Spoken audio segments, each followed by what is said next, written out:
প্রবীণরা সমাজের বোঝা নন বললেন প্রধান উপদেষ্টা। নির্বাচনের অনিশ্চয়তার মেঘ কেটে গেছে, নির্বাচন হবে বলছেন মাহমুদুর রহমান মান্না। এদিকে ফ্যাসিবাদ বিরোধী ঐক্য অটুট থাকলে নির্বাচন নিয়ে সংকট সৃষ্টি হবে না বলছেন সালাউদ্দিন আহমদ। সর্বশেষ জানাবো, বিএনপি একাই সরকার গঠন করবে, দৃঢ় বিশ্বাস তারেক রহমানের। শুনছিলেন সংবাদ শিরোনাম, এবারে বিস্তারিত। প্রবীণরা সমাজের বোঝা নন বললেন প্রধান উপদেষ্টা। প্রবীণদের জ্ঞান ও অভিজ্ঞতা ভবিষ্যৎ প্রজন্মের জন্য অমূল্য দিক নির্দেশনা উল্লেখ করে প্রধান উপদেষ্টা অধ্যাপক মোহাম্মদ ইউনূস বলেছেন, প্রবীণরা কোনো সমাজের বোঝা নন। মঙ্গলবার আন্তর্জাতিক প্রবীণ দিবস উপলক্ষে দেওয়া বাণীতে তিনি কথা বলেন। প্রধান উপদেষ্টা অধ্যাপক মোহাম্মদ ইউনূস বলেন, প্রবীণরা কোনো সমাজের বোঝা নন, তারা হলেন জীবন্ত ইতিহাস। তাদের জ্ঞান ও অভিজ্ঞতায় নিহত রয়েছে ভবিষ্যৎ প্রজন্মের জন্য অমূল্য দিক নির্দেশনা। তিনি বলেন, আমরা স্বপ্ন দেখি একটি দরিদ্রমুক্ত পৃথিবী গড়ার, যেখানে প্রতিটি মানুষের কর্ম ও মর্যাদা নিশ্চিত হবে। এই স্বপ্ন পূরণে আমাদের প্রবীণরাই হতে পারেন অন্যতম চালিকা শক্তি। তাদের অভিজ্ঞতা আমাদের সংকটের নতুন পথ দেখাবে, তাদের দিক নির্দেশনা তরুণদের করবে আত্মবিশ্বাসী।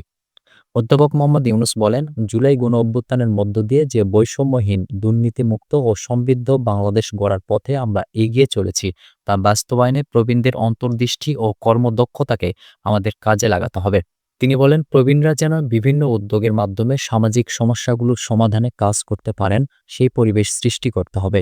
প্রবীণদের জন্য একটি আত্মনির্ভরশীল ও মর্যাদাপূর্ণ জীবনের সুযোগ তৈরি করে দিতে বর্তমান অন্তর্বর্তী সরকার প্রতিশ্রুতিবদ্ধ।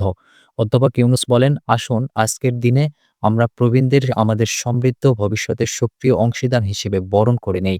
গড়ে তুলি এমন এক পৃথিবী যেখানে প্রতিটি মানুষ তার সর্বোচ্চ সম্ভাবনাকে কাজে লাগিয়ে সম্মানিত ও পরিপূর্ণ জীবন যাপন করবে।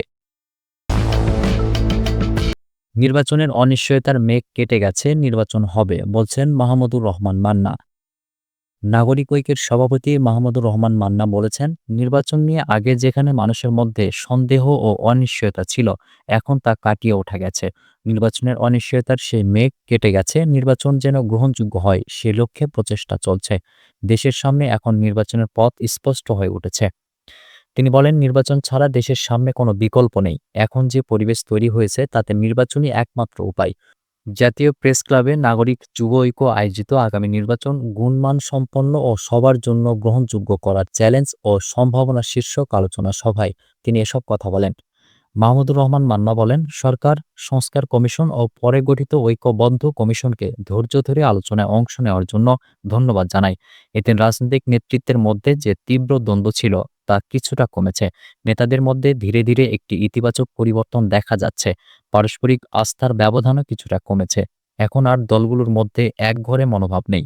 গণতন্ত্র মঞ্চ ও ঐক্য জোটের উদ্দেশ্যের বিষয়ে মান্না বলেন, তারা শুধু ক্ষমতার লোভে নয়, বরং দেশগত গুণগত পরিবর্তনের জন্য রাজনীতি করছেন। গণভোট প্রসঙ্গে তিনি বলেন, গণভোটের বিষয়টি আলোচনায় থাকলেও পিআর প্রসঙ্গটি এখন আর আলোচনার কেন্দ্রে নেই।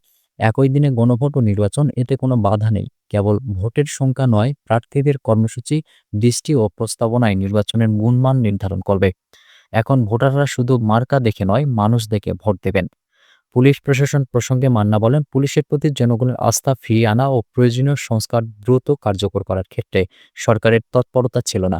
শুরু থেকেই পুলিশকে যত্ন সহকারে উদ্বুদ্ধ করা গেলে ১৩-১৪ মাসের মধ্যেই তাদের আত্মবিশ্বাস আরও দৃঢ় হতে পারত।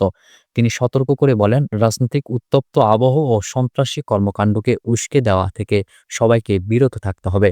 নির্বাচন যদি সুষ্ঠুভাবে না হয়, তবে জাতীয় নিরাপত্তার জন্য তা বড় ঝুঁকি হয়ে দাঁড়াবে। বক্তব্যের শেষে মান্না বলেন, রাজনীতিকে যেন রাজনীতির মতোই রাখা যায়, সে চেষ্টা অব্যাহত রাখতে হবে।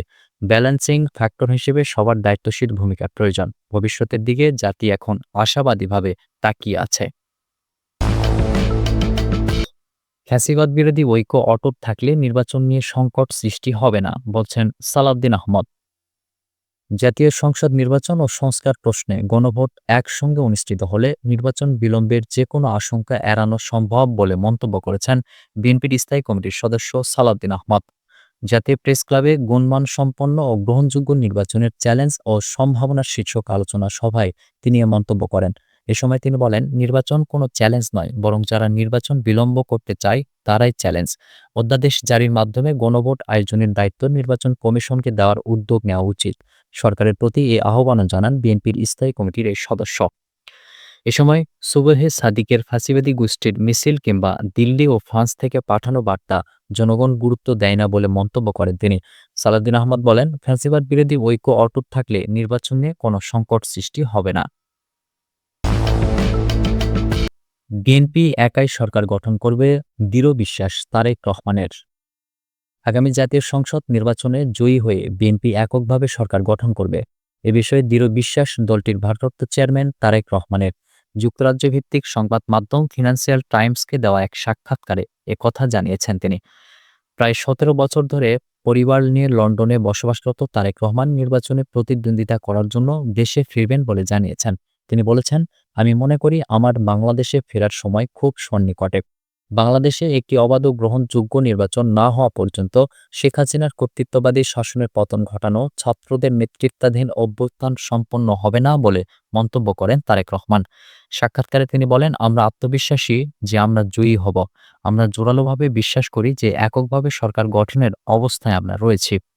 ফিনান্সিয়াল টাইমস লিখেছে, বাংলাদেশে যারাই পরবর্তী সরকার গঠন করুক তাদেরই দেশের ভঙ্গুর অর্থনীতি সামাল দিতে হবে। দেশটির গুরুত্বপূর্ণ তৈরি পোশাক খাত যুক্তরাষ্ট্রের পাল্টা শুল্কের মুখে পড়েছে। এছাড়া প্রতিবেশী ভারতের সঙ্গে সম্পর্কের অবনমনও তাদের মোকাবেলা করতে হবে। পালিয়ে ভারতে গেছেন শেখ হাসিনা, জনমত জরিপে বিএনপি এগিয়ে আছে। তাই ফেব্রুয়ারির ভোটের পর তারেক রহমান প্রধানমন্ত্রী হবেন বলে ধারণা করা হচ্ছে। বাংলাদেশের অন্তর্বর্তী সরকারের প্রধান উপদেষ্টা অধ্যাপক মোহাম্মদ ইউনূস শেখ হাসিনার দল আওয়ামী লীগকে রাজনৈতিক কার্যক্রম পরিচালনা নিষিদ্ধ করেছেন। আওয়ামী লীগ ফ্যাসিস্ট বলে মোহাম্মদ ইউনূস যে দাবি করেন তার প্রতিধ্বনি করেছেন তারেক রহমান। তিনি ফিনান্সিয়াল টাইমসকে বলেন, বিএনপি অন্যান্য দলকে নিয়ে সরকার গঠনে প্রস্তুত। এসব দলের মধ্যে গত বছর অভ্যুত্থানের সামনের কাতারে থাকা ছাত্রদের নেতৃত্বে গড়ে ওঠা একটি নতুন দলও রয়েছে। তারেক রহমান বলেন, আমরা তাদের রাজনীতিতে স্বাগত জানাব। তারা তরুণ, তাদের একটা ভবিষ্যৎ আছে। সাক্ষাৎকারে বিএনপির ভারপ্রাপ্ত চেয়ারম্যান দেশের জন্য ভবিষ্যৎ অর্থনৈতিক কর্মসূচির কিছু নতুন দিক তুলে ধরেছেন। তার মধ্যে আমাজন, ইবে ও আলিবাবার মতো ই-কমার্স প্রতিষ্ঠানের জন্য সরবরাহ কেন্দ্র হিসেবে আবির্ভূত হওয়ার মধ্য দিয়ে তৈরি পোশাক রপ্তানির বাইরে অর্থনীতিকে বৈচিত্র্যপূর্ণ করার মতো বিষয় রয়েছে। তারেক রহমান বলেছেন, ভারতের সঙ্গে সবকিছুর আগে বাংলাদেশ পররাষ্ট্রনীতি অবলম্বন করবেন তিনি। ঐতিহাসিকভাবে শেখ হাসিনাকে সমর্থন জুগিয়ে আসা ভারতের সঙ্গে বাংলাদেশের এতদিনের সম্পর্ককে একপক্ষীয় হিসেবে বর্ণনা করে একে নতুন করে স্থাপনের কথা বলেছেন তিনি। ফিনান্সিয়াল টাইমস লিখেছে, বাংলাদেশে বড় দুই রাজনৈতিক দলের তিক্ত পারিবারিক রেষারেষি রয়েছে। শেখ হাসিনা দেশটির স্বাধীনতা আন্দোলনের অন্যতম নেতা ও প্রথম রাষ্ট্রপতি শেখ মুজিবুর রহমানের কন্যা। ১৯৭৫ সালে একদল সেনা সদস্যের হাতে পরিবারের অধিকাংশ সদস্য সহ শেখ মুজিব নিহত হয়েছিলেন। তারেক রহমানের বাবা জিয়াউর রহমানও দেশের আরেকজন সাবেক রাষ্ট্রপতি এবং স্বাধীনতা সংগ্রামে তারও অবদান রয়েছে। ১৯৮১ সালে তিনি নিহত হয়েছিলেন। জিয়াউর রহমানের মৃত্যুর পর তারেক রহমানের মা খালেদা জিয়া কয়েক দশক ধরে বিএনপিকে নেতৃত্ব দিয়েছেন। ৫৯ বছর বয়সী তারেক রহমান ২০০৮ সাল থেকে নির্বাসনে রয়েছেন। তার বিরুদ্ধে একাধিক দুর্নীতির মামলা হয়েছিল, যেগুলোতে তিনি রাজনৈতিক উদ্দেশ্য প্রণোদিত বলেছেন। তিনি অঙ্গীকার করেছেন, নতুন বিএনপি সরকার প্রতিহিংসার বৃত্ত ভেঙে দেবে। এ প্রসঙ্গে তিনি গত বছর আগস্ট থেকে এ ধরনের কর্মকাণ্ডের জন্য দলের ৭,০০০ সদস্যকে বহিষ্কার বা দলীয় শৃঙ্খলা ভঙ্গের অভিযোগের আওতায় আনার কথা উল্লেখ করেছেন। তবে তারেক রহমান আওয়ামী লীগকে রাজনীতিতে ফিরতে দেওয়া নিয়ে প্রশ্নের জবাব এড়িয়ে গেছেন। উল্লেখ করে ফিনান্সিয়াল টাইমস বলেছে, এখনও আওয়ামী লীগের জনসমর্থন রয়েছে বলে ধারণা করা হয়। বাংলাদেশে আওয়ামী লীগ নেতাদের বিচার চলার কথা উল্লেখ করে সাক্ষাৎকারে তারেক রহমান বলেছেন, যদি তারা অপরাধী হিসেবে দোষী সাব্যস্ত হয় তাহলে আওয়ামী লীগ কিভাবে নির্বাচনে প্রতিদ্বন্দ্বিতা করতে পারে। ফিনান্সিয়াল টাইমসের প্রতিবেদনে বলা হয়, শেখ হাসিনার ১৫ বছরের শাসনকালে দুর্নীতি ও নিষ্ঠুরভাবে বিরোধী মত দমনের ঘটনা ঘটে। তার মধ্যে বিচার বহির্ভূত হত্যাকাণ্ড ও গুমের ঘটনা রয়েছে। তারেক রহমান বলেন, নির্বাচিত হলে তিনি অধ্যাপক মোহাম্মদ ইউনূসের প্রশাসন শত শত কোটি ডলার উদ্ধারের যে চেষ্টা চালিয়ে আসছে সেটা অব্যাহত রাখবেন। শেখ হাসিনার ঘনিষ্ঠ ব্যক্তিরা এসব অর্থ বিদেশে পাচার করেছেন বলে ইউনূসের প্রশাসনের অভিযোগ। তবে বিএনপি সর্বশেষ যখন ক্ষমতায় ছিল সে সময় ট্রান্সপারেন্সি ইন্টারন্যাশনালের সূচকে বাংলাদেশ টানা ৫ বছর বিশ্বের সবচেয়ে বেশি দুর্নীতিগ্রস্ত দেশ হয়েছিল।